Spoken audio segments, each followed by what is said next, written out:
मेनू दिखाओ। उपन्यास ऑनलाइन पूरा पढ़े। उपन्यास बिन। उपन्यास मूर्ख भगवान का विवाह 5 सुंदर देवियों से हुआ। अध्याय 1। मूर्ख भगवान का विवाह 5 सुंदर देवियों से हुआ। C1। पब फ्यूचर द्वारा विज्ञापन। एक समय ऐसा भी था जब एक ही व्यक्ति पूरे युग पर राज करता था। एक ऐसा व्यक्ति जिसका नाम ही दुश्मनों को डराने के लिए काफी था। यह एक सम्राट की पौराणिक कथा है जिसने अपना साम्राज्य स्थापित किया। युद्धों का युग किनले साम्राज्य द्वारा मानव क्षेत्रों को एकीकृत करने और संपूर्ण मानव गुट पर एक अधिपति के रूप में शासन करने में सफलता के साथ शुरू हुआ। लेकिन लालच की कोई सीमा नहीं होती, उसकी प्यास इंसानों के नियंत्रण से खत्म नहीं हुई। वह ईश्वर की उपाधि चाहता था। वह ईश्वर की अवहेलना करना चाहता था और ईश्वर को अपने सामने घुटने टेकने और उन पर शासन करने के लिए मजबूर करना चाहता था। उनकी विजय ने शांति और समृद्धि के लंबे अंतराल को नष्ट कर दिया था। किनले के सम्राट ने खुद को पवित्र सम्राट घोषित कर दिया। उसने वह शक्ति प्राप्त कर ली जो ईश्वर से भी अधिक शक्तिशाली थी और असंभव सी प्रतीत होने वाली उपलब्धि हासिल की, एक सम्राट जिसका दर्जा भगवान के बराबर था। चर्च उसके सामने घुटने टेकता था। दानव उससे डरता था। कल्पित बौने, ओर्क, बौने और यहां तक कि ड्रैगन भी उसके द्वारा आसानी से पराजित हो जाते थे। उसकी अनैतिकता और क्रूरता की कहानियां दूर दूर तक फैली। लेकिन उसके मौज मस्ती के दिन ज्यादा दिन तक नहीं टिके। देवता नश्वर की योजनाओं को समाप्त करने के लिए उसके अत्याचारों पर अमल नहीं कर सकते थे, लेकिन इसका मतलब यह नहीं है कि वे हस्तक्षेप नहीं कर सकते। एक ऐसा भयानक विद्रोह हुआ जिससे पूरा विश्व भय से कांप उठा। स्वर्ग की पुकार का उत्तर देने के लिए एक जागीरदार राज्य शक्तिशाली होकर उभरा, ताकि किंवदंती को हिलाकर पवित्र सम्राट से प्रतिद्वंदी बना सके, जिसे भगवान और देवी द्वारा आशीर्वाद प्राप्त देव राजा के रूप में सम्मानित किया गया था। वह प्राणी जो देवताओं के शत्रु किनले के सम्राट को नष्ट करने के लिए पैदा हुआ था। चूंकि देवता स्वयं युद्ध में प्रवेश नहीं कर सकते थे और अभिमानी सम्राट को नष्ट नहीं कर सकते थे, इसलिए उन्होंने कलंक को आशीर्वाद देकर ऐसा किया और रक्त के देवता को लेकर एक बच्चा पैदा हुआ जिसे बाद में देव राजा के रूप में सम्मानित किया गया। वह व्यक्ति पवित्र सम्राट के खिलाफ खड़ा हुआ। उसने उन सहयोगियों को इकट्ठा किया जिन्हें निकाल दिया गया था, जिन्हें गुलाम बना लिया गया था और जिन्हें फेंक दिया गया था। उसने उन सभी लोगों को इकट्ठा किया जो पवित्र सम्राट की अवहेलना करना चाहते थे और युद्ध छेड़ दिया। पब फ्यूचर द्वारा विज्ञापन। अंततः 20 वर्षों की कड़वाहट के बाद उन्होंने पवित्र सम्राट को उखाड़ फेंका और स्वयं को किनले का नया सम्राट घोषित कर दिया। कई देश जो स्वतंत्रता प्राप्त करना चाहते थे, उन्हें आजाद कर दिया गया। वह देव राजा जिसने सभी राज्यों और सभी जातियों के बीच एक संकीर्ण संतुलन बनाए रखा, उसके द्वारा लाई गई शांति अंततः उसकी मृत्यु के बाद टूट गई। कई जागीरदार स्वतंत्र हो गए और उन्होंने अपना देश बनाया। चर्च की शक्ति बढ़ती गई और उसे जनता का भरपूर समर्थन मिला। जैसे जैसे भक्तों की संख्या बढ़ती गई, इसने स्वयं को एक स्वतंत्र संगठन घोषित कर दिया जिसकी शक्तियां एक राज्य के बराबर थीं। लालची राक्षसों ने अपने क्षेत्र का विस्तार करना शुरू कर दिया और युद्ध पर युद्ध छेड़ दिया। किनले साम्राज्य की ताकत कई विरोध प्रदर्शनों के कारण कम होती गई। इसके बावजूद, इसके समृद्ध इतिहास और प्राकृतिक संसाधनों और सैन्य क्षमता के कारण कोई भी इसे रौंद नहीं सका। आखिरकार, वंशज ने देवताओं का खून ढोया था। 100 वर्षों के इतिहास के बाद, वर्तमान सम्राट कार्ल वॉन स्टेन ने पीठासीन सम्राट का स्थान लिया और ओवरलॉर्ड नाइट के पद तक पहुंचे तथा किनले को उसके पूर्व गौरव तक ले जाने में सक्षम हुए। उनके 9 बच्चे हैं, 5 बेटे और 4 बेटियां। सभी बेटों में से सबसे छोटा बेटा मूर्ख निकला।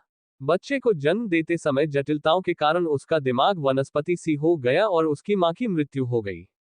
उसे उम्मीद थी कि शायद सबसे छोटे राजकुमार का दिमाग सामान्य हो जाए और वह ठीक हो जाए। लेकिन उसकी उम्मीद और देवी से प्रार्थना व्यर्थ हो गई और जैसे जैसे वह बड़ा होता गया, वह उतना ही मूर्ख होता गया। इसके अलावा, यदि यह पर्याप्त नहीं था, तो बाद में ये पुष्टि हुई कि उसके पास देवताओं का खून नहीं था, जो सम्राट के सभी वंशजों द्वारा धारण किया जाता है। अपनी मूर्खतापूर्ण हरकतों के साथ साथ वह सुअर की तरह मोटा हो गया। वह अपने पूरे शाही परिवार के लिए शर्म की बात थी, एक कलंक। कभी कभी तो खुद सम्राट को भी अपने बेटे को देखकर घिन आती थी। वह अपनी संतान से इतना असंतुष्ट था कि वह अपने मूर्ख बेटे का गला घोंटना चाहता था। एक शाही परिवार उसके जैसे बेकार व्यक्ति को कैसे पाल सकता है? इसलिए उसने उसे परिवार के वंश से अलग करने का फैसला किया और उसे एक स्वतंत्र उपाधि दी और उसे एक छोटे से देहात में निर्वासित कर दिया। सम्राट कांटों के बगीचे में एक फूल को खिलते हुए देखना नहीं चाहता था और उसने उसे जीतने के बाद एक छोटे से जागीरदार राज्य में निर्वासित कर दिया। जागीरदार राज्य के शाही परिवार के पास कोई उत्तराधिकारी नहीं था और उसने उन्हें अपने बेकार बेटे को गोद लेने के लिए मजबूर किया। अपने बेटे को गोद लेने के कुछ साल बाद जागीरदार राज्य के राजा और रानी की मृत्यु हो गई और मामला काफी अव्यवस्थित हो गया, क्योंकि उसका मूर्ख बेटा सत्ता संभालने की स्थिति में नहीं था। फिर भी एक पिता होने के नाते वह बेकार की चीजों को बर्बाद नहीं होने दे सकता था। इसलिए उसने साम्राज्य के भविष्य के कई खतरों को रोकने के लिए उसे एक उपकरण के रूप में इस्तेमाल किया। जिन पड़ोसी राज्यों में उनके पुत्र को निर्वासित किया गया था, वहां के राजा की मृत्यु हो गई और पुत्री को महारानी का ताज पहनाया गया, क्योंकि वहां कोई पुत्र नहीं था। Ads by PubFuture. महारानी बहुत ही तेज तर्रार और चतुर थी और अपने राज्य की शक्तियों को बढ़ा रही थी। सम्राटों ने एक छोटी सेना भेजी और उस पर विजय प्राप्त की और राज्य को उस राज्य में मिला दिया जिस पर उनका मूर्ख बेटा शासन करने जा रहा था। चूंकि उसका बेटा मूर्ख था, इसलिए उसने राजकुमारी का विवाह अपने मूर्ख बेटे के साथ करने का निर्णय लिया और महारानी के प्रभाव को कम करने का निर्णय लिया। इसके बाद चच के साथ युद्ध छिड़ गया और दोनों पक्षों ने आपसी विनाश को रोकने के लिए एक समझौता किया, लेकिन सम्राट इसे इस तरह समाप्त नहीं होने देना चाहते थे। उसने अपने संबंधों का इस्तेमाल किया और चच की संत को अपमानित करने के लिए उसे अपने बेटे के साथ दूसरी पत्नी के रूप में सगाई करने के लिए मजबूर किया। सबसे धनी व्यापारी को आंखों में खटकने वाला पाकर उसने उन्हें सबक सिखाने का निर्णय किया और उन पर दबाव डाला कि या तो वे अपनी बेटी का विवाह उसके मूर्ख बेटे से कर दे या फिर बर्बाद होने के लिए तैयार रहें। उन्होंने साम्राज्य के सबसे धनी व्यापारी लॉकहार्ट के समक्ष विवाह का प्रस्ताव रखा और उनकी पुत्री को 5वें राजकुमार की तीसरी मंगेतर के रूप में नियुक्त कर दिया गया। युद्ध के मैदान में युद्ध की देवी के रूप में भी जानी जाने वाली नाइट जूलियन सम्राट के आदेश से चौथी वित बन गई। उनके मूर्ख बेटे की 5वीं मंगेतर को बचपन से ही उसकी देखभाल करने के लिए पाला गया और उसकी शादी उससे कर दी गई। इनके समान मूर्ख भगवान को 5 सुंदर देवियों के रूप में आशीर्वाद दिया गया था और सभी पुरुषों की ईर्ष्या और जलन का विषय था। उन सभी को विवाह अनुबंध में शपथ लेने और बंधने के लिए मजबूर किया गया कि चाहे कुछ भी हो वे सगाई नहीं तोड़ सकती और अपने मूर्ख पति को नुकसान नहीं पहुंचा सकती। इससे कोई फर्क नहीं पड़ता कि वे उसका ख्याल रखती हैं या उसे अकेला छोड़ देती हैं, लेकिन वे किसी भी तरह से अनुबंध नहीं तोड़ सकती और इसे तोड़ने से मौत से भी बदतर स्थिति सुनिश्चित होगी।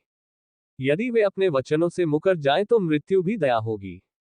किसी को नहीं पता था कि सम्राट को सभी सुंदर फूलों का विवाह गाय के गोबर से क्यों कराना पड़ा, और केवल यही सोचा गया कि वह विपक्षी ताकतों को अपमानित करना चाहता था, जहां विपक्षी ताकतों ने इसे खुफिया जानकारी जुटाने के अवसर के रूप में लिया।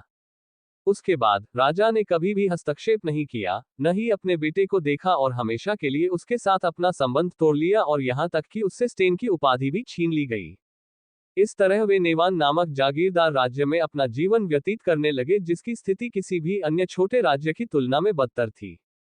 कुलीन वर्ग भ्रष्ट हो चुका था, व्यापारी अपना लाभ कमाने में लगे थे और गरीबी अपने चरम पर थी। राष्ट्र वास्तव में बर्बादी की स्थिति में था। सम्राट को इसकी कोई परवाह नहीं थी और न ही किसी ने मदद के लिए हाथ बढ़ाया। मूर्ख राजकुमार को कठपुतली की तरह इस्तेमाल करके कुलीनों ने सारी संपत्ति हड़प ली। यहां तक कि अपनी बुद्धिमत्ता के लिए जानी जाने वाली महारानी भी कुछ नहीं कर पाई। बर्बाद हो रहे राष्ट्र को पड़ोसी देशों के लिए अधिक धन इकट्ठा करने के अवसर के रूप में देखा गया। जब उन्होंने देखा कि राजकुमार को त्याग दिया गया है तो वे उसे जीतकर अपने राज्य में लाने का अवसर तलाशने लगे। जबकि देश बर्बादी के कगार पर था और इसका भविष्य अंधकार के बादलों से घिरा हुआ था। अंततः वह दिन आ ही गया जब सूर्य की प्रखर किरणों ने अंधकार को दूर कर दिया और मूर्ख राजकुमार, जो 6 महीने से कोमा में था, ने अंततः अपनी आंखें खोली। अल्पविराम। यदि आपको ये पसंद आया तो कृपया इसे अपनी लाइब्रेरी में जोड़ना न भूलें और PS के साथ वोट करें। Ads by PubFuture. संपर्क टॉस साइट में दान करें, मेनू दिखाओ। उपन्यास ऑनलाइन पूरा पढ़े। उपन्यास बिन। उपन्यास मूर्ख भगवान का विवाह 5 सुंदर देवियों से हुआ। अध्याय 2। मूर्ख भगवान का विवाह 5 सुंदर देवियों से हुआ। C2। Ads by PubFuture. अपने चेहरे ढके हुए, हाथों में खंजर लिए हुए 2 व्यक्ति खिड़की से कूदकर विलासितापूर्ण चीजों से सजे एक बड़े विशाल कमरे में घुस गए। दीवारें सोने से सजी हुई थीं। दीवारों पर प्राचीन काल की पेंटिंग्स लगी हुई थीं और जेड से बने बड़े बिस्तर पर एक आकृति सो रही थी। उसका शरीर सूखी टहनी जैसा लग रहा था और उसके गाल धन से हुए थे और उसकी आंखों में बड़े काले घेरे थे। उसकी त्वचा पहले से ही पीली थी, खून से रहित। कोई भी उसकी कॉलर बोन्स देख सकता है और उसकी पसलियों को गिन सकता है। बिस्तर पर लेटा लड़का मुश्किल से अपनी जान बचाकर लटका हुआ था। अरे, यह मूर्ख तो पहले से ही मर रहा है। हमें उसे मारने में समय क्यों बर्बाद करना चाहिए? उनमें से एक बोला। क्योंकि यह आसान पैसा है, बेवकूफ। चाहे वह मूर्ख हो या नहीं, उसकी रगों में शाही खून बह रहा है। एक और आदमी बोला। राजा, मेरी गांड, क्या तुमने महल की स्थिति देखी है? मुझे मुश्किल से कोई मजबूत रक्षक मिल पाया। सम्राट ने क्या बकवास पैदा की है? अब और समय बर्बाद नहीं करना चाहिए। उसने लड़के को मारने के लिए अपना खंजर निकालते हुए कहा।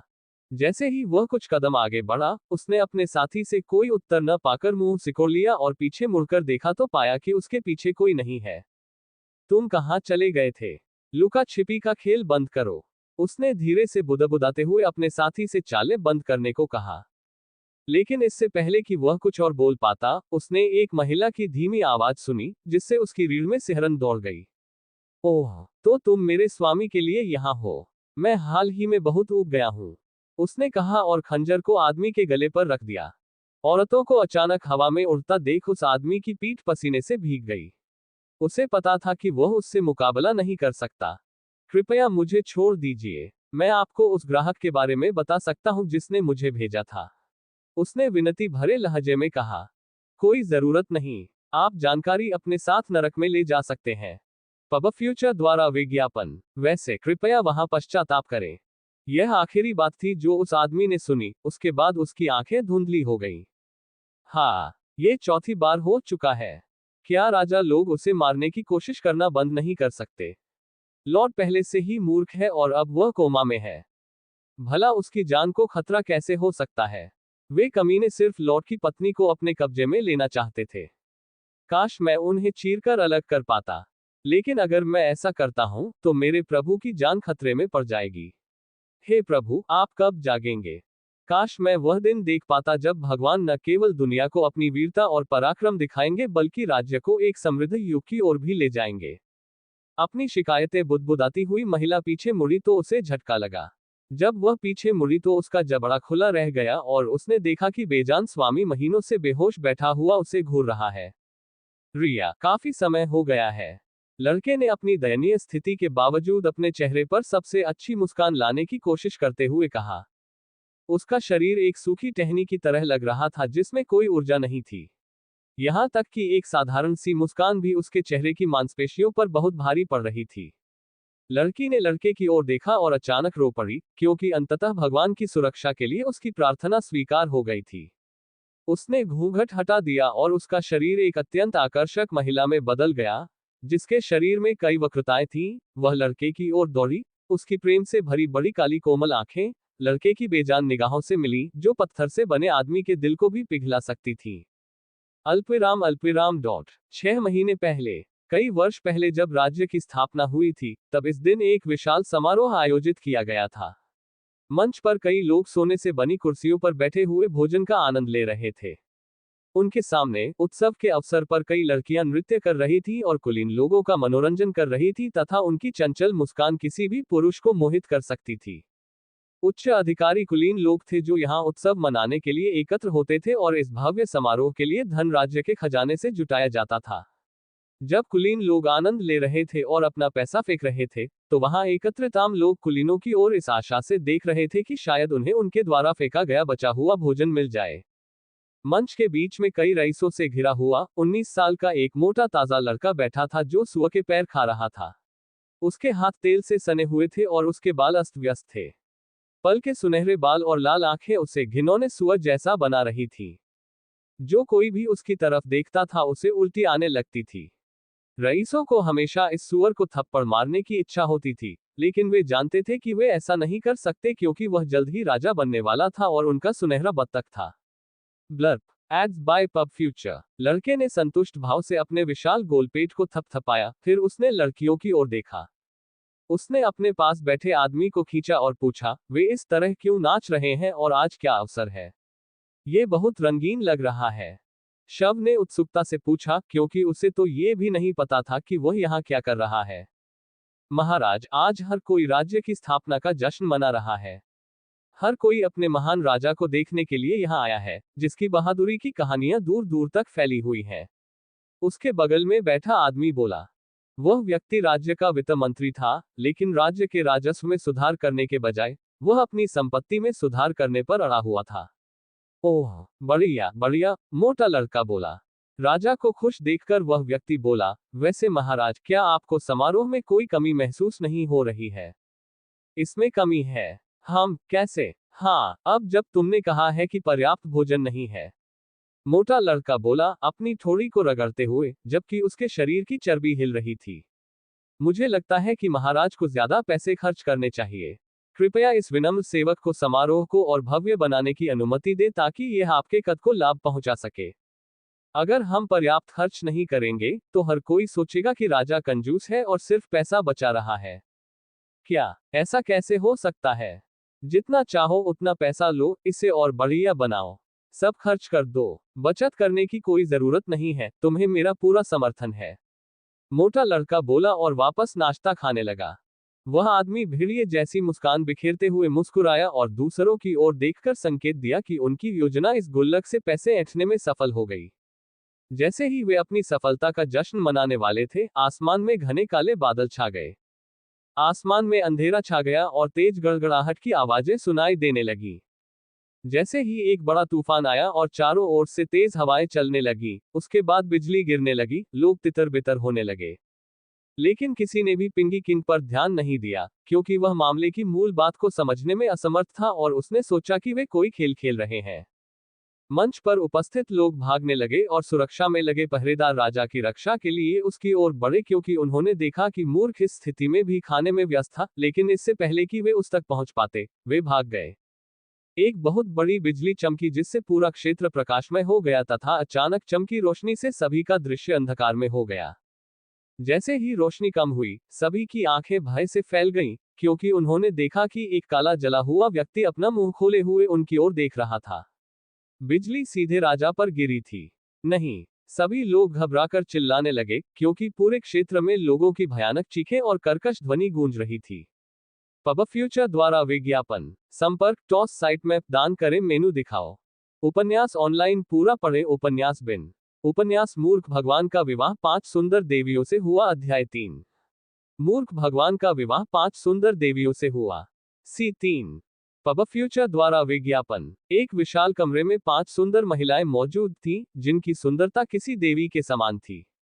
वे कुछ दिन पहले हुई भयानक घटना के कारण एकत्रित हुए हैं। बिस्तर पर एक काला जला हुआ शव कंबल ओढ़े पड़ा था। 2 खूबसूरत महिलाएं जले हुए लड़के के पास बैठी थीं और नम आंखों से उस लड़के के शव को देख रही थीं। उनमें से एक के बाल सफेद थे और आंखें लाल थीं। वह अपने सामने खड़े लड़के को देखकर अपना माथा रगड़ रही थी। वह लड़का, जो कुछ ही महीनों में राजा बनने वाला था, अब दयनीय स्थिति में पड़ा था। बिजली गिरने से उसके बाल जल गए थे, जिससे वह गंजा हो गया था। बिजली गिरने से उसकी त्वचा बुरी तरह झुलस गई थी और यदि औषधि न दी गई होती तो लड़का पहले ही मर चुका होता। लड़के के चेहरे को सहलाते हुए उसे उसके साथ बिताए समय की यादें याद आ गईं। यद्यपि यह छोटा था, पर काफी मनोरंजक था। लड़के का दिमाग भले ही खराब हो गया था, लेकिन उसका दिल छोटे बच्चों की तरह कोमल और मासूम था, जो उसे बहुत पसंद था। क्या वह अभी भी जीवित है? लाल बालों वाली महिला बोली। हाँ, वह अभी भी अपनी जान बचाने के लिए संघर्ष कर रहा है। वह काफी दृढ़ है। सफेद बालों वाली महिला ने लड़के के गालों पर चुटकी काटते हुए धीरे से मुस्कुराए। तस्क, अगर वह मर गया, तो हम सभी इस भयानक दुष्स्वप्न से मुक्त हो जाएंगे, लाल बालों वाली महिला जीभ चटकाते हुए बोली।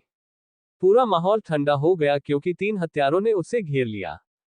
तुम मुझे ऐसे क्यों देख रही हो? मुझे मत बताओ कि तुम सच में इस घिनौने सुअर को अपना पति समझती हो। क्या उसमें वो गुण भी हैं जो एक मर्द में होने चाहिए? लाल बालों वाली महिला ने नाराजगी भरे लहजे में चिल्लाते हुए कहा। पब फ्यूचर द्वारा विज्ञापन। उसके बगल में हल्के भूरे रंग के बालों वाली एक महिला और सुनहरे बालों वाली एक महिला बैठी थी, जो उसे डरावनी निगाहों से देख रही थी, लेकिन उनकी हत्या करने की मंशा काले बालों वाली महिला की तीखी निगाहों के सामने अतुलनीय थी, जो उस लड़के के बगल में बैठी थी, जो लाल बालों वाली महिला को ऐसे देख रहा था जैसे वह कोई शिकार हो जिसे वह मारने वाली हो। अगर तुमने मेरे स्वामी के बारे में एक भी शब्द और कहा तो मैं ये सुनिश्चित करूंगी कि तुम्हारा सिर लॉकहार्ट के व्यापारी समूह के किले पर लटका दिया जाएगा, ताकि पूरी दुनिया देख सके। काले बालों वाली महिला भारी आवाज में बोली। बस जब भूरे बालों वाली महिला ने चिल्लाकर कहा तो एक बड़ी आवाज गूंजी, जो 5 महिलाओं के समूह में से एक नेता लग रही थी। क्या तुम परिस्थिति को नहीं समझते?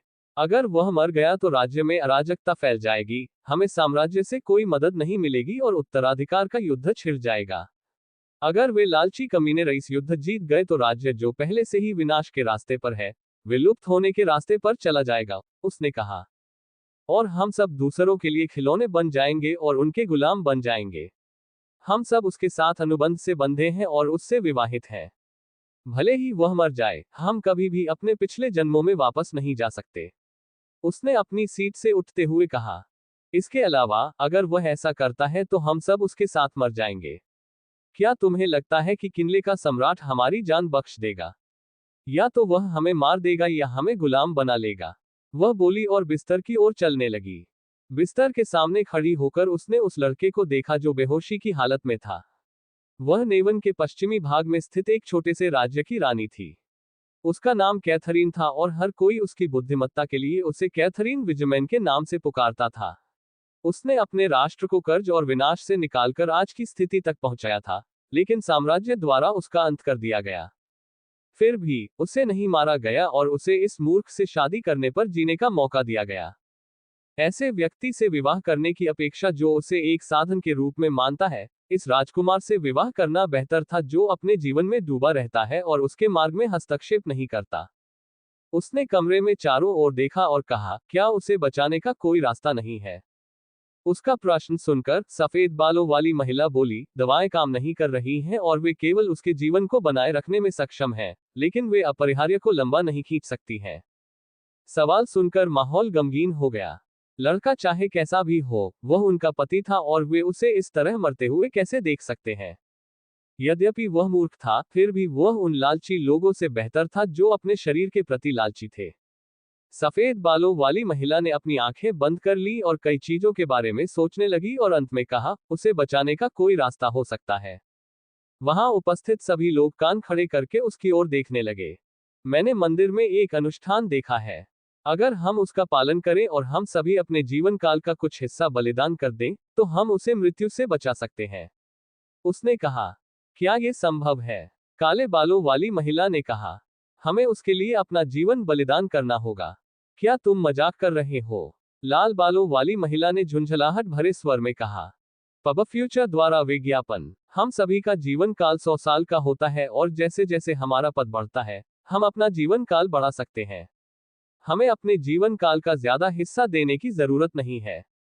हमें बस अपने जीवन काल का कुछ हिस्सा त्यागने की जरूरत है, ताकि हम उसके जागने के बाद उसे ठीक कर सकें और उसके बचने के बाद उसकी स्थिति को बनाए रखने के लिए हम दूसरे तरीकों का भी इस्तेमाल कर सकें।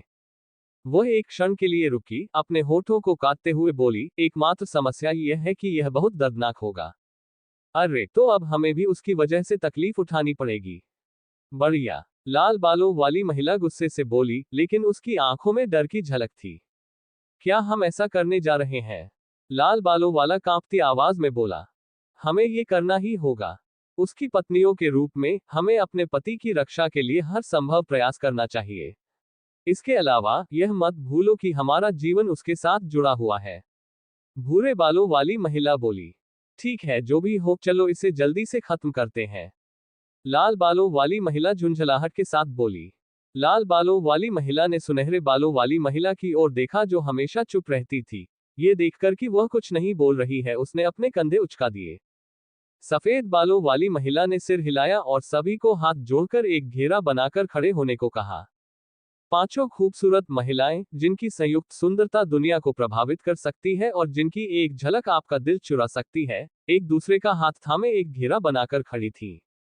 सफेद बालों वाले ने अनुष्ठान शुरू किया और मंत्र पढ़े। उसके बाल लहरा रहे थे और उसका शरीर अलौकिक चमक से ढका हुआ था, जिससे वह स्वर्ग से उतरी हुई परी जैसी लग रही थी। उनके चारों ओर की हवा में उतार चढ़ाव और तरंगे उत्पन्न हो रही थीं, तथा उनके शरीर उनके बालों के रंग के अनुसार प्रकाश के विभिन्न रंगों में चमक रहे थे। उनके शरीर से प्रकाश का एक छोटा सा गोला निकला और एक गेंद में परिवर्तित हो गया जो बहुत चमक रहा था। महिलाओं को ऐसा दर्द महसूस हुआ जो उनकी आत्मा को चीर देने वाला था और जिसे वे बर्दाश्त नहीं कर सकती थी। वे इस अकल्पनीय दर्द को सहने के लिए अपने दांत पीस रही थी। मेरे बलिदान के बाद भी मरने की हिम्मत मत करना, बेवकूफ, नहीं तो मैं मरने के बाद भी तुम्हें परेशान करूंगी। लाल बालों वाली महिला ने मन ही मन बुदबुदाया और दिल को झकझोर देने वाले दर्द को रोकने की कोशिश की। वह गोला बड़ा हो गया और चमकने लगा तथा उड़कर सफेद बालों वाली महिला के हाथों में आ गया। सफेद बालों वाली महिला ने उस गोले को अपने हृदय के करीब रखा, जैसे वह उसके लिए कोई पवित्र और सबसे कीमती चीज हो। उसने उसे ले लिया और फिर कुछ शब्द बोले। गोला उड़कर जले हुए मोटे राजा के चारों ओर मंडराता रहा और एक पल के लिए मंडराते हुए उसके अंदर चला गया।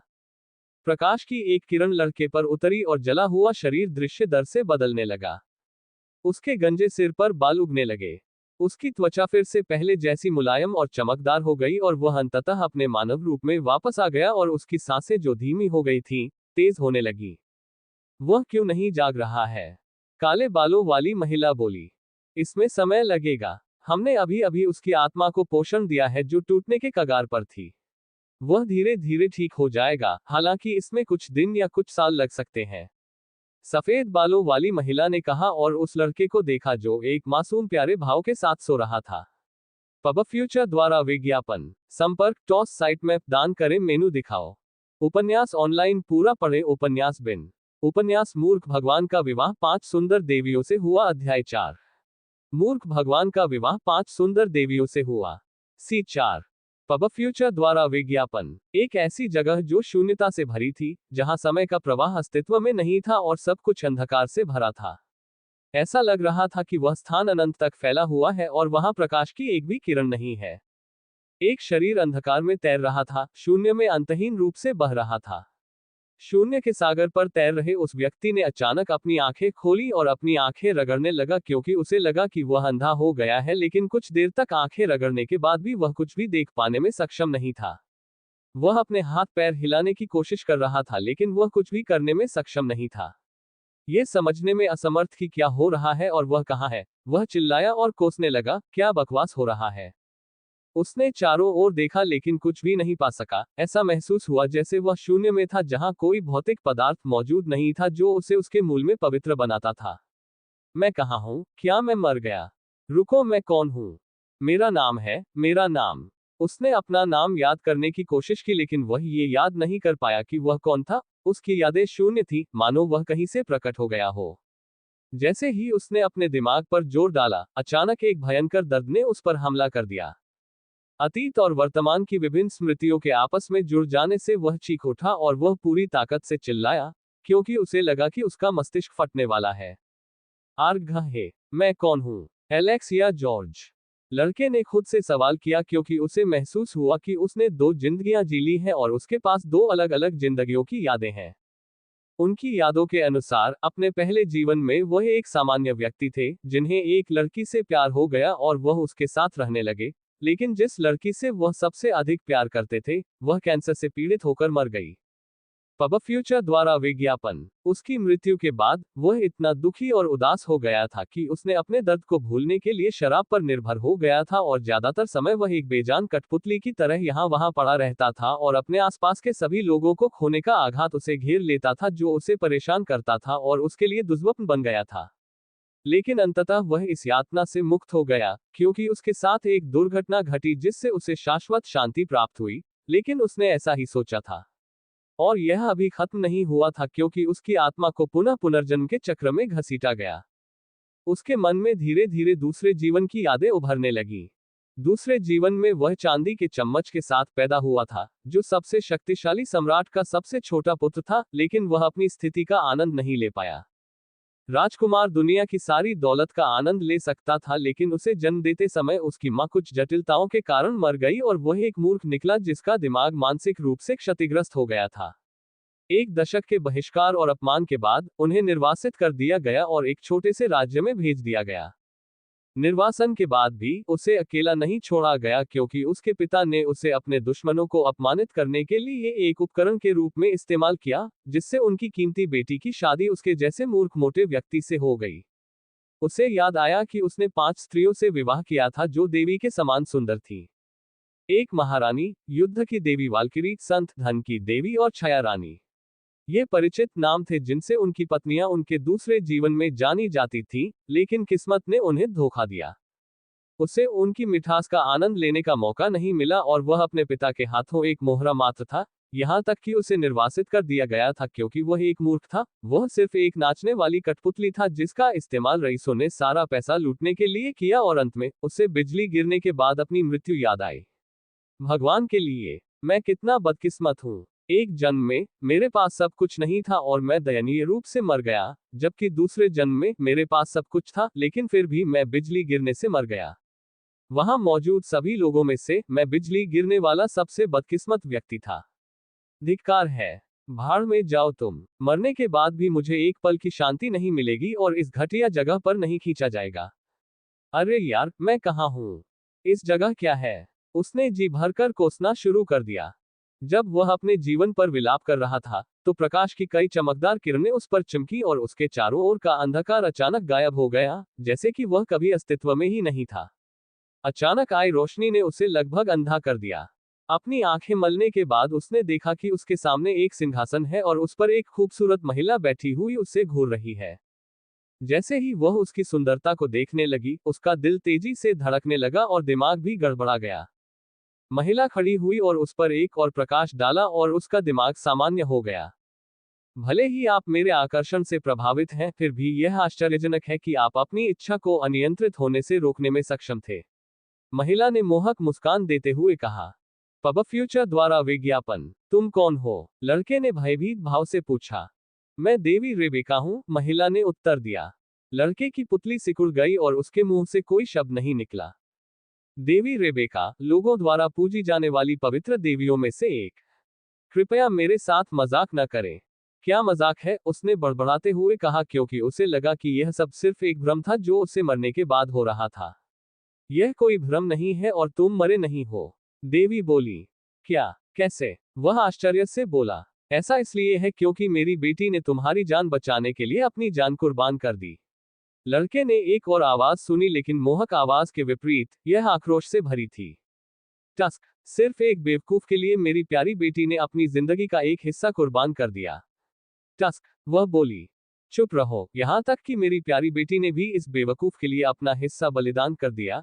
एक निकम्मा आदमी जो अपने कपड़े भी नहीं बदल सकता। लड़के ने एक और आवाज सुनी। एक सुअर दूसरों पर जोंक लगाने के अलावा और क्या कर सकता है? एक अन्य महिला बोली। अंधेरे में तैर रहे लड़के को ऐसा लग रहा था जैसे दुनिया घूम रही हो, उसे एक ही समय में कई लोगों की आवाजें सुनाई दे रही थी। इसके अलावा प्रत्येक आवाज इतनी मंत्रमुग्ध और आकर्षक थी कि वह उसके कानों में एक मधुर गीत की तरह गूंज रही थी। आखिर ये क्या हो रहा है? मुझे बिना किसी कारण के क्यों श्राप दिया जा रहा है? हे भगवान, ये क्या है? लड़का खून के आंसू रोने के कगार पर था, लेकिन उसकी आंखों से कुछ भी नहीं निकला। वह अभी मरने के बाद जागा ही था कि उसने स्वयं को इस भयंकर अंधकार में पाया, जहां उसने देवी रेबेका के साथ साथ कई महिलाओं की आवाजें सुनी जो किसी अज्ञात कारण से श्राप दे रही थीं। रुको, क्या ये किसी प्रकार का मानसिक राक्षस है? लड़के ने बड़बड़ाते हुए कहा, जैसे ही उसके दिमाग में खेती के उपन्यास की छोटी छोटी यादें कौन थी, जिसमें एमसी मानसिक राक्षसों का विकास करता है। यदि उसे ऐसी किसी बात का सामना नहीं करना पड़ता जो उसकी समझ से परे थी, तो वह बीच वाली उंगली दिखाकर कहता, भाड़ में जाओ तुम। पहले वह केवल देवी रेबेका को अपने सामने एक विशाल सिंहासन पर बैठे हुए देख सकता था और उसके चारों ओर सब कुछ अंधकार से भरा हुआ था, लेकिन अचानक सब कुछ प्रकाशित हो गया। जैसे उसने देखा, वह एक विशाल कमरे में था जहां 5 विशाल सिंहासन खड़े थे और उन पर 5 सुंदर महिलाएं बैठी थीं, इतनी सुंदर कि उसके लिए उनसे अपनी आंखें हटाना मुश्किल हो रहा था। जैसे ही लड़के ने इसे देखा, उसे लगा जैसे वह अपनी बुद्धि खो रहा है, क्योंकि उनमें से जो सुंदरता झलक रही थी, वह इस प्रकार थी मानो वे सभी पवित्र देवदूत या सौंदर्य की देवियां हों। यद्यपि वह उनके चेहरे को पूरी तरह से नहीं देख पाया था, लेकिन उनकी आभा उनके मंत्रमुग्ध कर देने वाले शरीर को दिखाने के लिए पर्याप्त थी। अपना आकर्षण कम करो। कमरे में एक आवाज गूंजी जिसने लड़के को उसकी मूर्छा से जगा दिया और उसने ध्वनि के स्रोत की ओर देखा तो एक महिला या देवी एक विशाल सिंहासन पर मोहक ढंग से अपने पैरों को मुड़े हुए बैठी थी। उसका सिंहासन लड़के के सामने पड़े 5 सिंहासनों से बड़ा था। उसके सिर पर एक सुनहरा मुकुट था जो सुनहरी रोशनी से चमक रहा था। उसने लड़के की तरफ देखा और कहा, एलेक्स, तुम्हारा यहाँ आना महज एक संयोग है और इसमें किस्मत की बहुत बड़ी भूमिका है। चूंकि तुम्हें दूसरा मौका मिल गया है, इसलिए अब समय आ गया है कि तुम उन लोगों का कर्ज चुकाओ जिनका तुम पर कर्ज है। घूंट।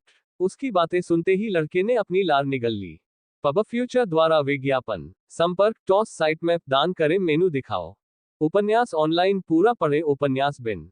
उपन्यास मूर्ख भगवान का विवाह 5 सुंदर देवियों से हुआ अध्याय 5। मूर्ख भगवान का विवाह 5 सुंदर देवियों से हुआ। C5। पब फ्यूचर द्वारा विज्ञापन। एलेक्स को अचानक अपने सिर पर एक हल्की थपकी महसूस हुई। ऐसा लगा जैसे एक माँ अपने बच्चे के बालों को सहलाते हुए प्यार से उसे छू रही हो। उसे अपने अंदर एक गर्म और कोमल एहसास महसूस हुआ जिसने उसे सांत्वना और शांति दी। उसे लगा जैसे उसकी सारी चिंताएं और दर्द गायब हो गए हैं और उसके पीछे शांति और सुकून का एहसास रह गया है। मेरे बच्चे, क्या अब तुम ठीक हो? एलेक्स ने अवचेतन रूप से सिर हिलाया जैसे कि एक माँ ने अपने बच्चे को शांत किया हो, लेकिन बेहोशी से जाग गई और खुद को उस महिला की बाहों में पाया जो सिंहासन पर बैठी थी। उसने कई बार चटचटाहट और असंतुष्ट आवाजें सुनी।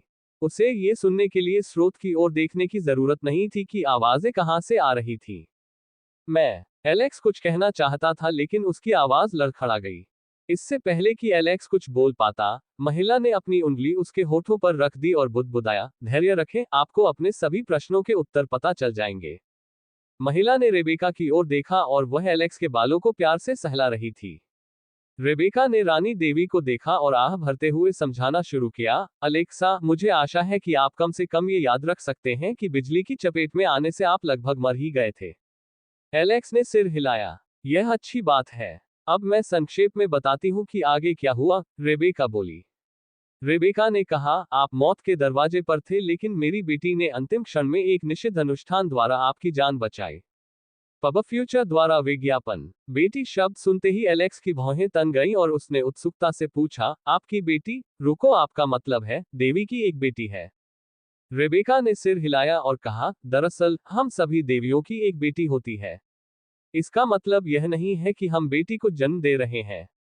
इसका मतलब है कि लड़कियां हमारी विरासत और हमारी कुछ ताकत लेकर पैदा होती हैं जिन्हें हम अपनी बेटियां कहते हैं। एलेक्स ने अपनी आंखें सिकोड़कर सोचा कि उसे कई दिलचस्प चीजें मिल रही हैं, लेकिन साथ ही वह तनाव में भी था, ये सोचकर कि आज जो जानकारी उसे मिल रही है, वह उसके मस्तिष्क पर अधिक भार डाल सकती है। आपको हमें ऐसे घूरने की जरूरत नहीं है। आप हमारी बेटी को बहुत अच्छी तरह जानते हैं। आखिरकार आप हमारी बेटियों के पति हैं। रेबेका के शब्द एलेक्स के कानों में गड़गड़ाहट की तरह गूंजे और वह इतना हैरान हुआ कि उसे लगा कि उसका जबड़ा जमीन पर गिर गया और उसे लगा कि दुनिया घूम रही है। हे भगवान, ये कैसी गंदगी भरी दुनिया है। इस मूर्ख ने एक देवी की 5 बेटियों से शादी की, नहीं वास्तव में 5 देवियों से, लेकिन वह अपने जीवन का आनंद भी नहीं ले सका। एलेक्स को रोने का मन हुआ और उसका चेहरा बदसूरत हो गया। तो यही कारण है कि मुझे अचानक से श्राप दिया गया। आखिर कौन सी माँ ऐसे दामाद को बर्दाश्त कर सकती है?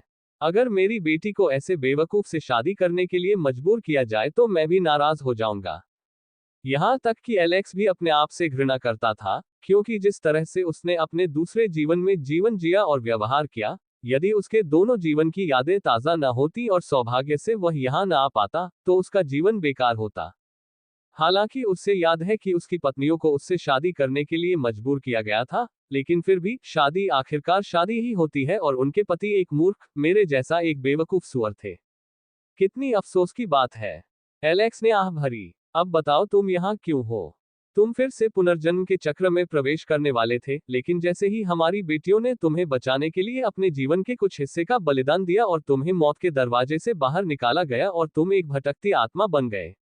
अगर हमारा हस्तक्षेप न होता तो तुम्हारी आत्मा अंधेरे के इस क्षणभंगुर रसातल में जीने और मरने की स्थिति के बीच भटक रही होती। ये स्थान देवी के गर्भगृह के रूप में जाना जाता है जहां हम रहते हैं। गला साफ हुआ। एलेक्स ने अपनी लार निगल ली। उसे नहीं लगा कि स्थिति इतनी गंभीर है और उसने सोचा कि देवी ने ही उसे यहाँ लाया होगा। तो देवी सास, मैं कैसे वापस आ सकती हूँ या क्या मैं कभी वापस आ पाऊंगी? एलेक्स ने चिंतित स्वर में पूछा। पब फ्यूचर द्वारा विज्ञापन। आप किसे सास कह रही हैं? रेबेका चिल्लाई, लेकिन एलेक्स को उसकी आवाज में किसी भी तरह का गुस्सा महसूस नहीं हुआ और उसने सोचा कि शायद देवी ने उससे शादी करके उनकी बेटी के जीवन को बर्बाद करने के अपरिहार्य भाग्य को स्वीकार कर लिया है। इसमें 1 वर्ष, 10 वर्ष या 100 वर्ष लग सकते हैं। यह इस बात पर निर्भर करता है कि वास्तविक दुनिया में आपका शरीर कब पूरी तरह से स्वस्थ हो जाता है और आपकी आत्मा को स्वीकार करने के लिए तैयार हो जाता है। क्या इतने सालों का मतलब है कि मुझे यहाँ युगों तक सड़ना पड़ेगा? एलेक्स ने घबराहट में कहा। ऐसा नहीं लगता कि तुम यहाँ सड़ रहे हो। एक देवी ने बड़बड़ाते हुए देखा कि उनकी रानी एलेक्स की देखभाल अपने बच्चे की तरह कर रही है।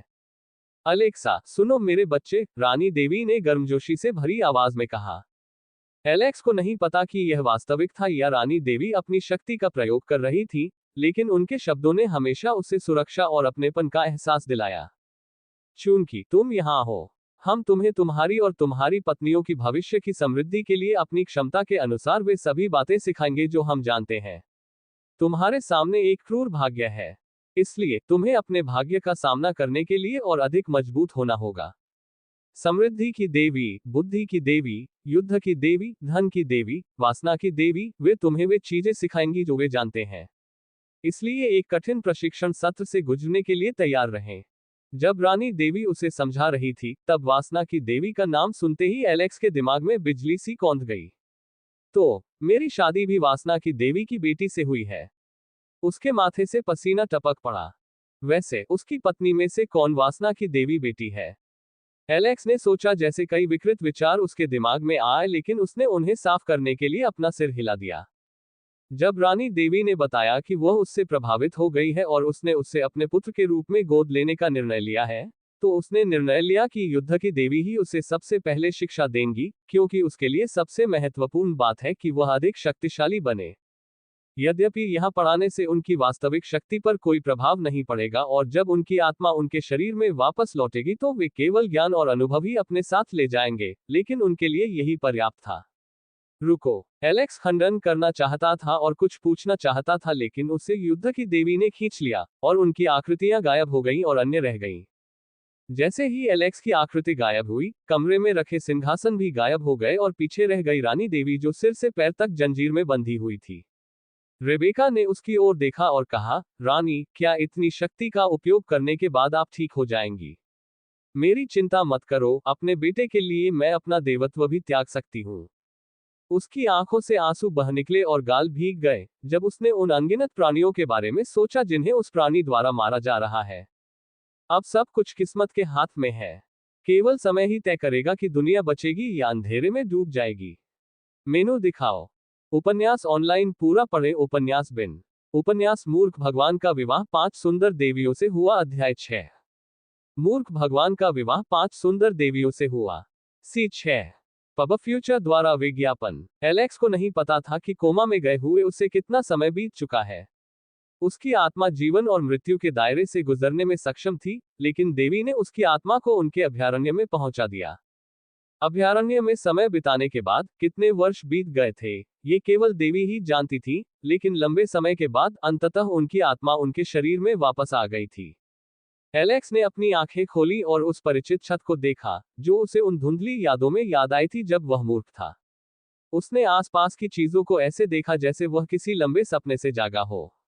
उसकी दृष्टि धुंधली और दर्दनाक थी, जिससे आंसू बहने लगे क्योंकि उसकी आंखों ने बहुत समय से रोशनी नहीं देखी थी। उसे लगा कि एक थैली से एक अजीब सा तरल पदार्थ उसकी बाह में बह रहा है। उसने उठने की कोशिश की, लेकिन उसके शरीर में उठने की ताकत नहीं थी। उसने अपना सिर झुकाने की कोशिश की और हल्की सी चटकने की आवाज सुनाई दी। कोमा में होने के कारण उसकी मांसपेशियां और हड्डियां सख्त हो गई थीं। उसने अपने हाथ ऊपर उठाने की कोशिश की। धीरे धीरे और लगातार उसने पाया कि उनके हाथों में ताकत लौट रही है। उनकी दृष्टि तो ठीक हो गई, लेकिन उन्हें अभी भी हल्का सिरदर्द हो रहा था। जैसे ही उसने उठने के बारे में सोचा, उसने फुसफुसाहट सुनी।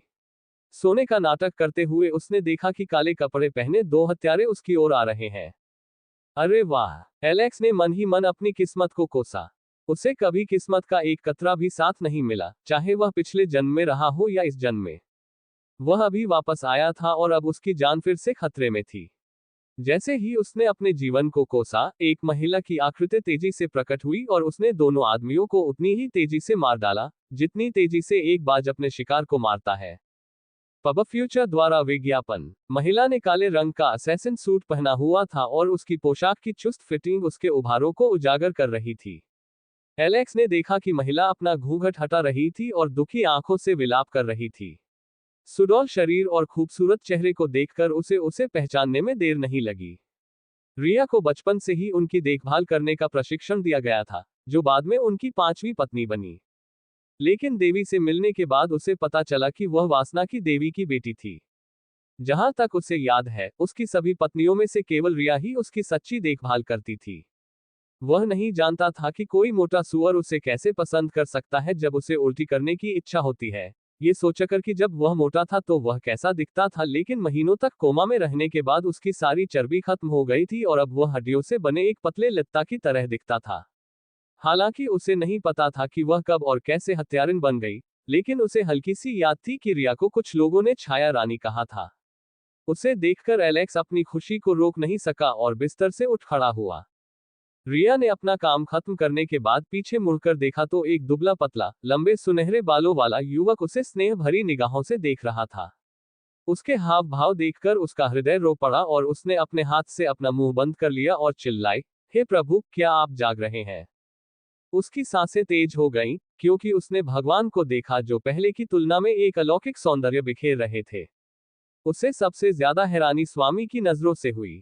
जहां तक उसे याद था, उसके स्वामी की नजरें हमेशा इधर उधर भटकती रहती थी और एक बिंदु पर ध्यान केंद्रित नहीं कर पाती थी, लेकिन वह उनकी नजर सिर्फ उसी पर केंद्रित देख सकती थी। हाँ रिया, मैं वापस आ गया हूँ, एलेक्स बोला और उसकी आंखों से खुशी के आंसू निकल पड़े। अल्पविराम डॉट। एलेक्स का शरीर इतना कमजोर था कि वह इधर उधर हिल डुल नहीं सकता था। इसके अलावा वह अभी यह नहीं बताना चाहता था कि वह कोमा से जाग चुका है और वह रईसों को सचेत भी नहीं करना चाहता था। एलेक्स ने सबसे पहले एक उपचार मंत्र से अपने शरीर को ठीक किया और अपनी ऊर्जा पुनः प्राप्त की, लेकिन उसकी उम्मीदों के विपरीत उसके शरीर में कोई परिवर्तन नहीं हुआ। पब फ्यूचर द्वारा विज्ञापन। हाँ, उसके मुंह से एक लंबी आह निकली। देवी के गर्भगृह में उसने कठोर प्रशिक्षण लिया था और इस संसार में सर्वोच्च स्थान तक पहुंच गया था, लेकिन अब वह एक असहाय छोटा मेमना मात्र था, जिसे कोई भी कुचल सकता था। जब उसे इस सच्चाई का एहसास हुआ, तो उसने अपने शरीर की सारी ताकत खो दी और अपनी आंखें फिर से बंद कर ली। वह चाहता था कि उसका दिमाग कुछ पल के लिए खाली हो जाए, क्योंकि थकावट का एहसास उसके शरीर को खाए जा रहा था। उसे घंटों तक जागना भी मुश्किल लग रहा था। एलेक्स एक परी के साथ गर्म और आरामदायक कंबल में बिस्तर पर लेटा था। रिया उसके बगल में लेटी हुई थी और मीठे सपने देखते हुए सो गई थी। एक सुंदरी के पास सोने के बाद भी वह सो नहीं सका। एलेक्स ने रिया की मनमोहक खूबसूरती को देखा और हवा में एक मीठी खुशबू फैल गई। वह इतना घबराया हुआ था कि उसे नींद नहीं आ रही थी। चूंकि उसे नींद नहीं आ रही थी, इसलिए वह अपनी योजनाओं के बारे में सोचने लगा। सबसे पहले उन्हें स्वयं को प्रशिक्षित करना था, लेकिन इसके लिए उनके शरीर को कुछ समय की आवश्यकता थी, क्योंकि उनकी वर्तमान स्थिति में वे मुश्किल से चल पाते थे। उसके बाद उसे ये देखना था कि उसके देश में हालात कैसे हैं। देश को रईसों के हाथों में छोड़ना कोई फायदेमंद नहीं था, बल्कि विनाश की ओर ले जाता था। रिया से एलेक्स अपनी दूसरी पत्नियों के बारे में जानना चाहता है। कैथरीन और क्रिस्टीन राइट किंगडम में थीं। उससे विवाह करने के बाद एथेना की संत की उपाधि छीन ली गई तथा उसे मुख्य चर्च से निर्वासित कर दिया गया। लेकिन वह अभी भी किले के एक चर्च में गरीबों और कमजोरों की मदद करने की कोशिश कर रही थी, जबकि यवोन अपनी संपत्ति में व्यवसाय का प्रबंधन कर रही थी। ये बेकार है, एलेक्स ने जोर से हंसते हुए कहा। हालांकि वह इस बात से इनकार नहीं कर सकता कि वह उनकी ओर आकर्षित था और उन्हें जानना और उनका प्यार पाना चाहता था। हालांकि उसने पति की जिम्मेदारी ले ली थी, लेकिन उसे नहीं लगता था कि उसकी पत्नियां उसे एक पुरुष के रूप में भी देखती हैं। हालात जिस तरह के थे, एक पुरुष के रूप में उसका गौरव उनसे कुचला जाने वाला था।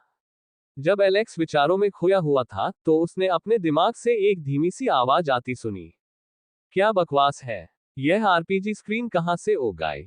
एलेक्स ने अपने सामने स्क्रीन को देखते हुए बड़बड़ाया और जब स्क्रीन पर उसके सामने एक और संदेश दिखाई दिया तो वह गहरी सोच में पड़ गया। होस्ट, आपके पास अपनी पसंद चुनने के लिए 10 सेकंड है। यदि आप 10 सेकंड में चुनाव नहीं करते हैं तो सिस्टम निष्क्रिय हो जाएगा और इसे फिर से सक्रिय होने में कुछ साल लग सकते हैं। क्या सक्रिय करें? मेरा मतलब हाँ है।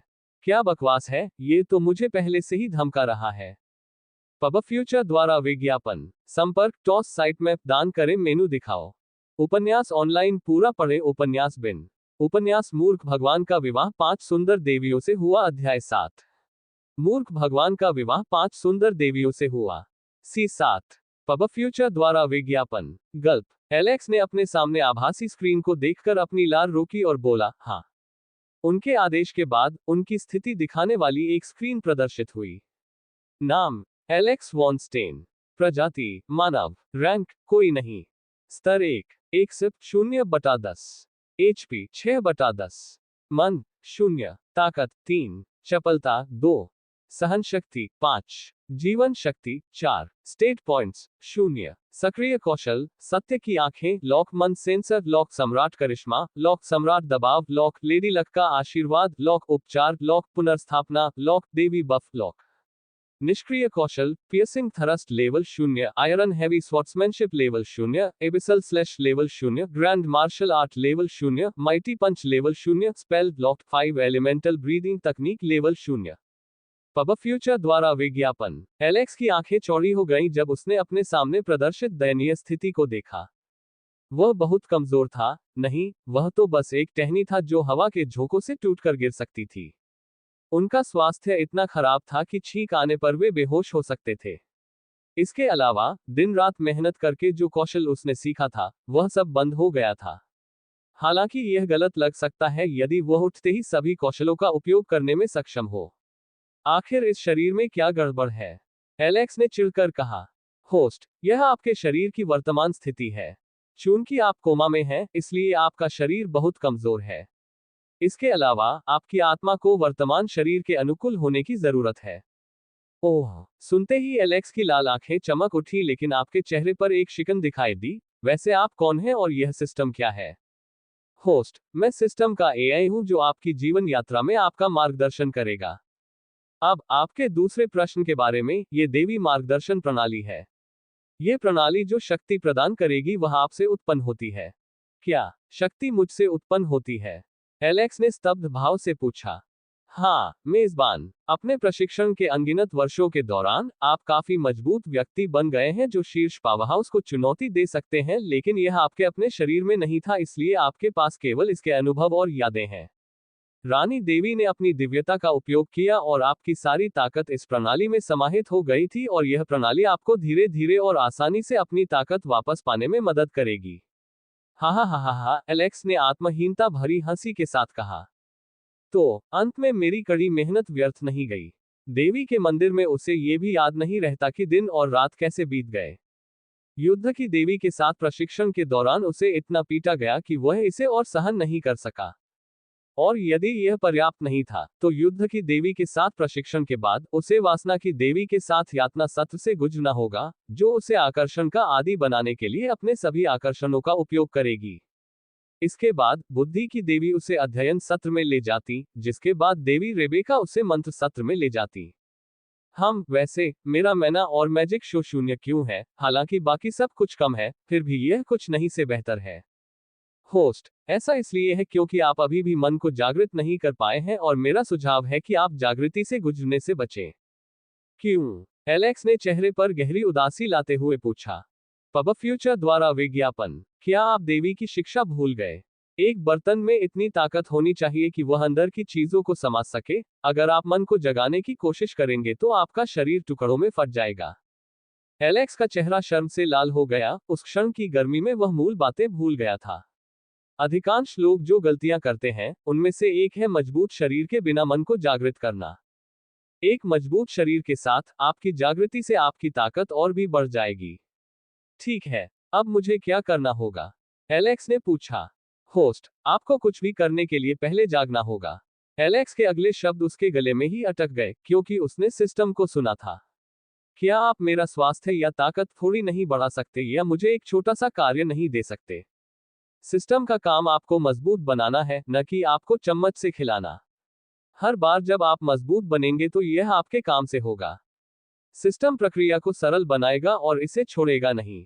कुछ दिन दे और आप स्वाभाविक रूप से चलने के लिए कुछ ताकत हासिल कर लेंगे, जिसके बाद सिस्टम आपको एक कार्य सौंपेगा।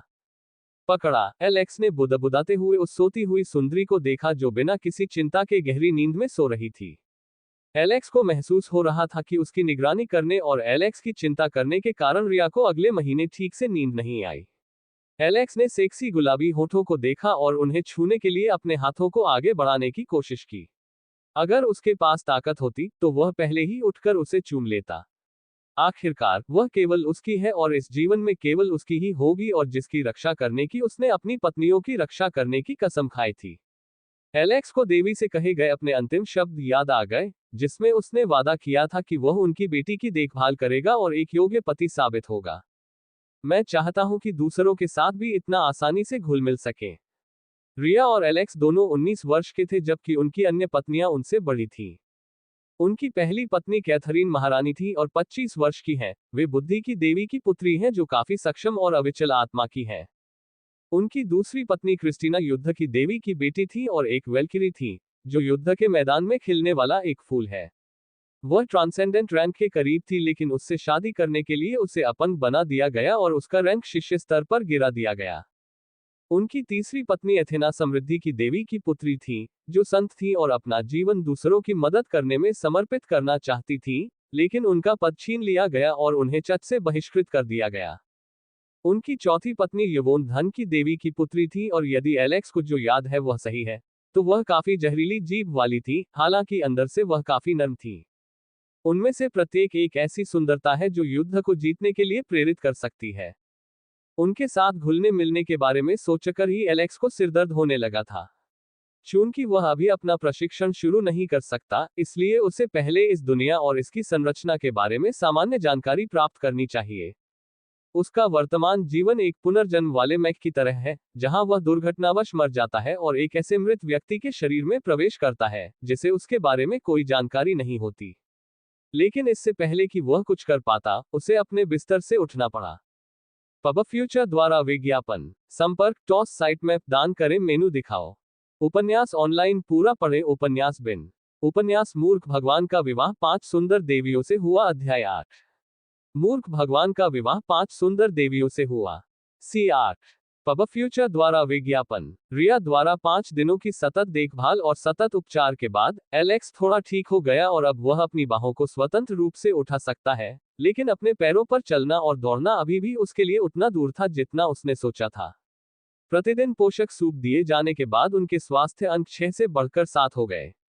एलेक्स ने रिया से हीलिंग पोशन के बारे में पूछा, लेकिन रिया ने बताया कि उनकी हालत इतनी खराब है कि वे हीलिंग पोशन नहीं खरीद सकते।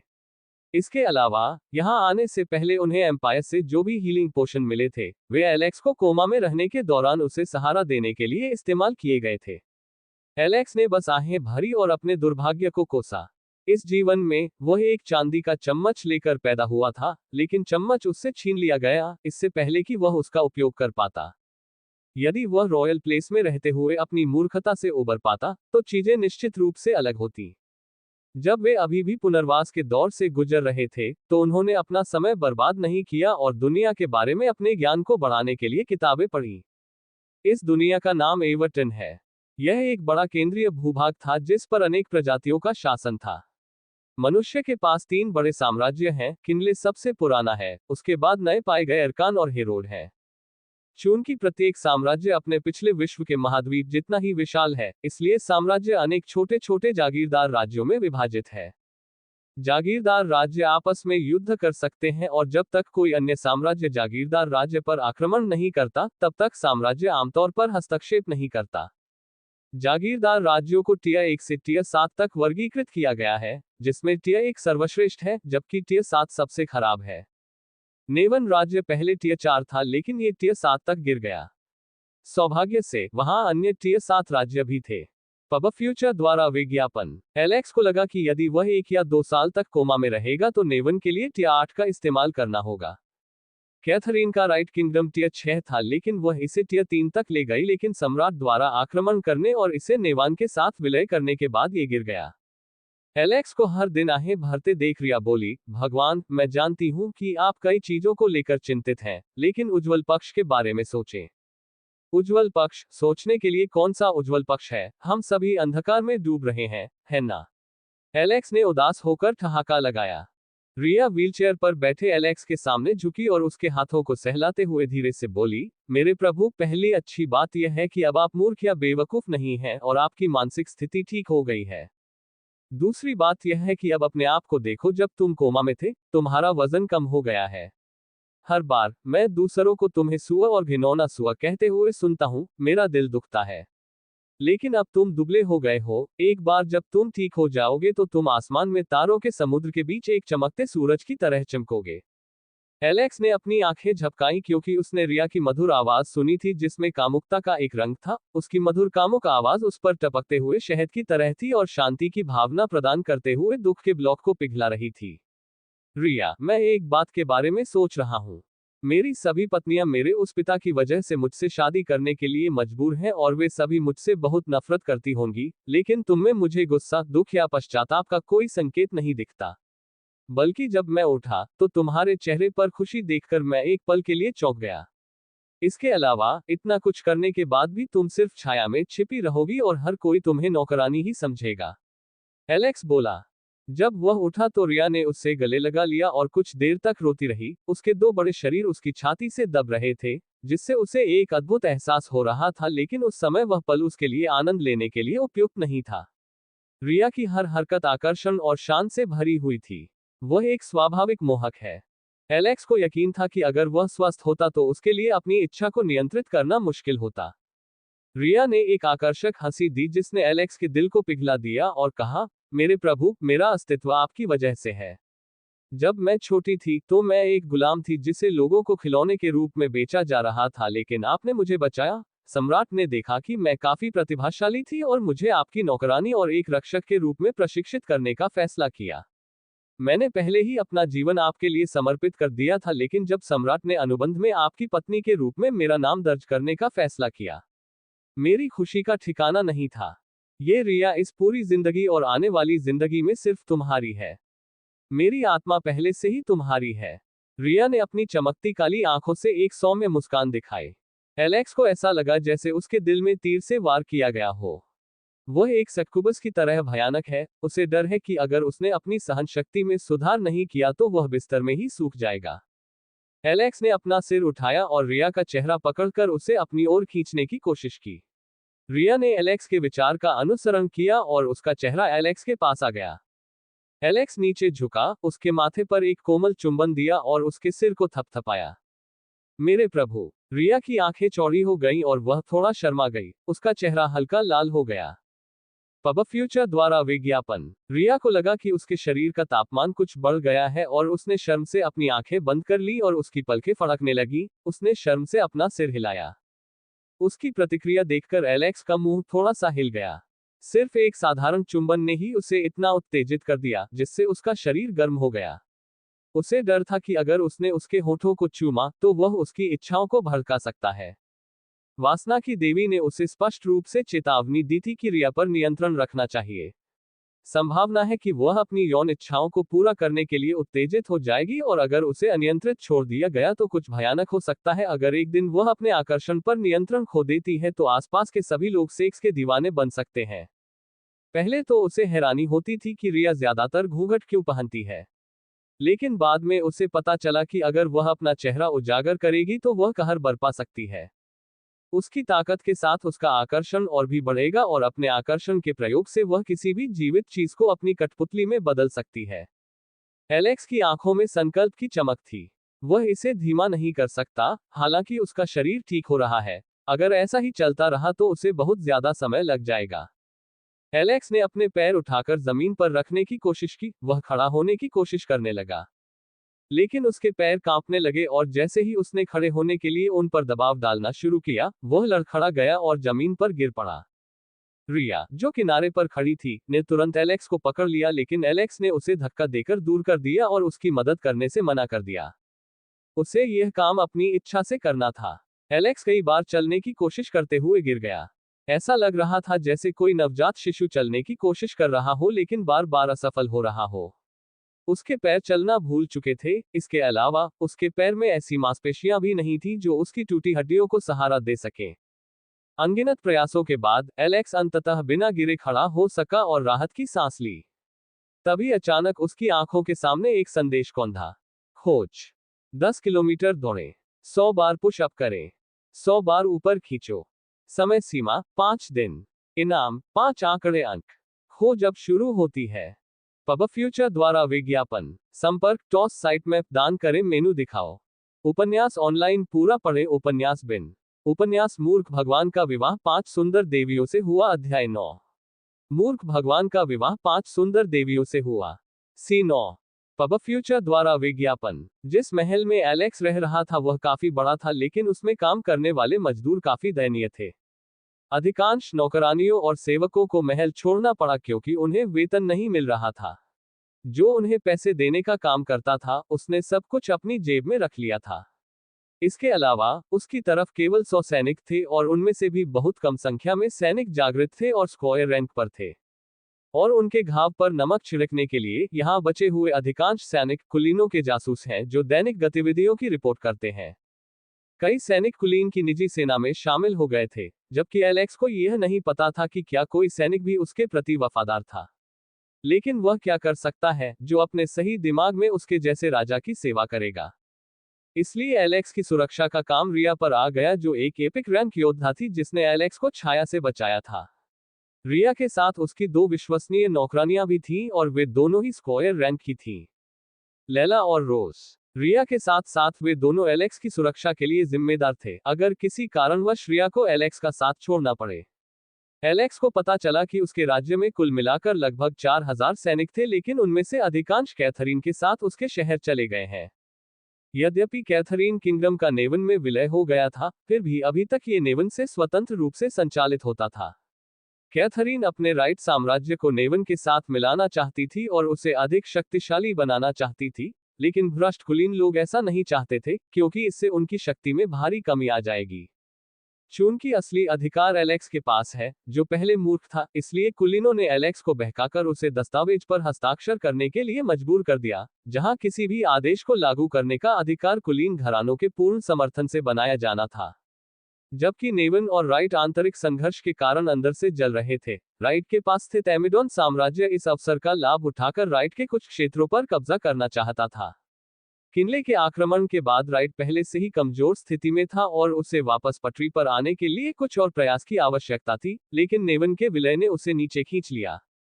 यह देखकर कि कैथरीन के काम के बावजूद नेवान की हालत दिन प्रतिदिन खराब होती जा रही थी, उसने जुआ खेलने का फैसला किया।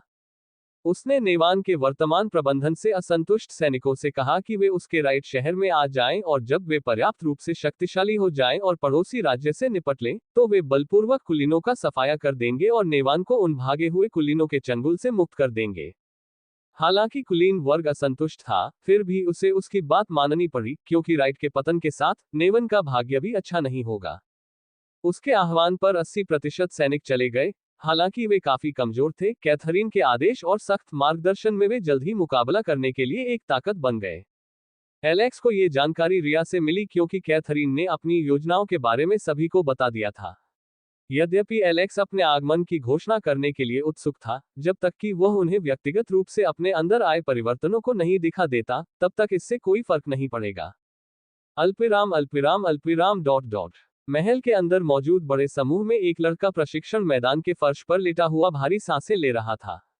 मात्र 10 पुशअप्स, मात्र 10 ही उसे पूरी तरह थका देने में सहायक थे।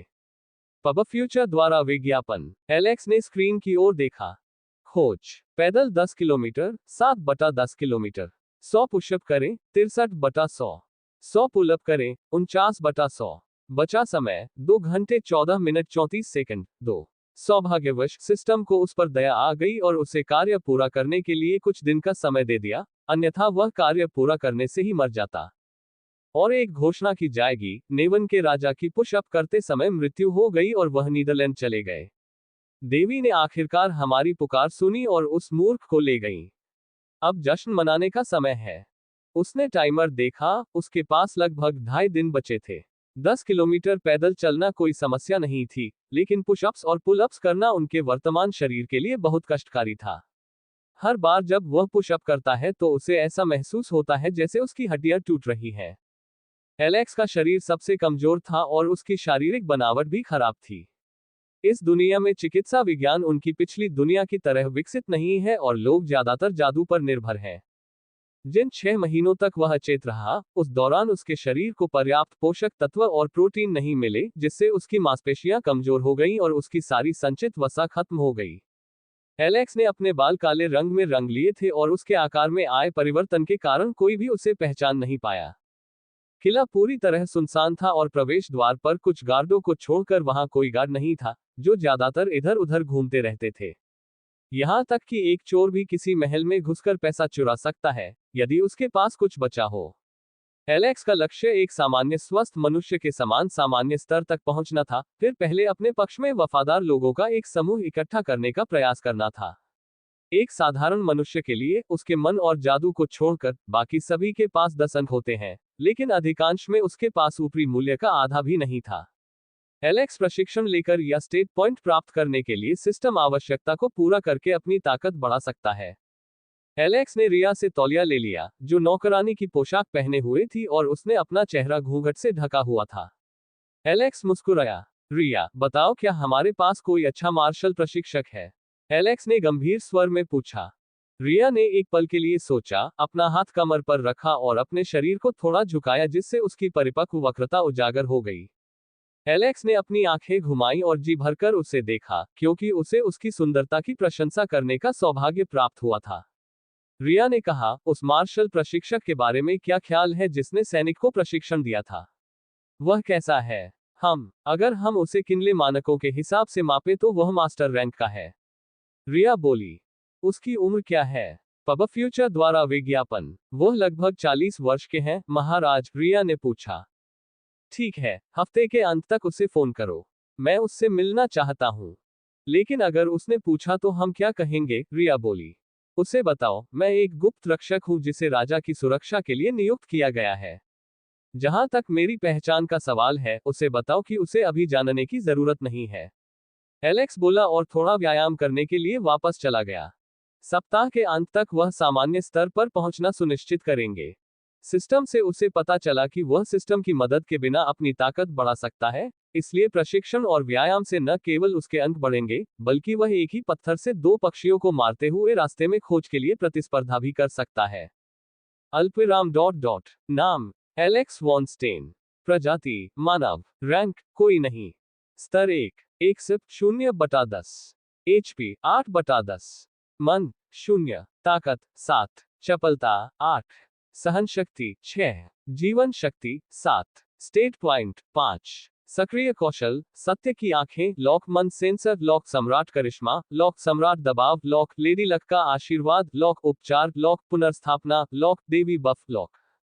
निष्क्रिय कौशल, piercing thrust level 0, iron heavy swordsmanship level 0, abyssal slash level 0, grand martial art level 0, mighty punch level 0, spell lock 5, elemental breathing तकनीक लेवल 0। एलेक्स ने स्क्रीन पर देखा और आह भरी। वह किसी न किसी तरह अपने लक्ष्य से चूक जाता है। उन्होंने अंकों को बराबर करने के लिए स्टेट पॉइंट्स का उपयोग करने के बारे में सोचा, लेकिन सिस्टम ने उन्हें ऐसा करने से रोक दिया। सबसे पहले, उसकी ताकत उसकी शरीर की अधिकतम क्षमता तक पहुंच गई थी और सिस्टम ने कहा कि यदि वह अपने शरीर पर अधिक दबाव डालता है तो उसकी ताकत बढ़ने के बजाय उसकी शक्ति कम हो जाएगी। इसके अलावा, वह अपने स्तर के अनुसार अपने स्टेट को अधिकतम करने में सक्षम नहीं है, इसका कारण HP है। सिस्टम ने कहा कि चूंकि उसने हाल ही में अपना शरीर प्राप्त किया था, इसलिए उसकी मजबूत आत्मा उसके शरीर के साथ पूरी तरह से अनुकूलित नहीं हुई है और इसमें थोड़ा समय लगेगा, इसलिए सिस्टम ने अभी इसे धीरे धीरे करने का सुझाव दिया। सिस्टम के अनुसार एलेक्स काफी मजबूत है और एक ऐसे स्तर पर पहुंच गया है जहां सुप्रीम रैंक का कोई भी शक्तिशाली व्यक्ति उसकी आत्मा को चोट नहीं पहुंचा सकता। सिस्टम एलेक्स की आत्मा को उसके शरीर में बसाने और उसे उसके कमजोर शरीर के अनुकूल बनाने के लिए एक मध्यस्थ के रूप में काम कर रहा है। इसलिए वह सिस्टम से मिले स्टेट पॉइंट का इस्तेमाल नहीं कर सकता और कुछ दिन और इंतजार नहीं कर सकता। उसकी आत्मा लगभग उसके शरीर में समा गई थी और 1 या 2 दिन में एलेक्स एक स्वस्थ सामान्य मनुष्य के सभी अंक प्राप्त कर लेगा। एलेक्स अपनी स्थिति को देखते हुए विचारों में खोया हुआ था, तभी उसने कदमों की आवाज सुनी और वहां पहुंचे आदमी को घूरने लगा। एलेक्स उस आदमी की ओर देखकर मुस्कुराया, जो उसकी ओर गंभीर भाव से देख रहा था। एलेक्स ने एक लकड़ी की तलवार निकाली और उसके पास गया और कहा, नमस्ते सर, मैं रेक्स हूँ। आपसे मिलकर खुशी हुई। लेकिन उनके गर्मजोशी भरे अभिवादन के जवाब में उन्हें बस एक ठंडी खर्राटे ही मिली। पब फ्यूचर द्वारा विज्ञापन। संपर्क टॉस साइट मैप दान करें। संपर्क टॉस साइट मैप दान करें।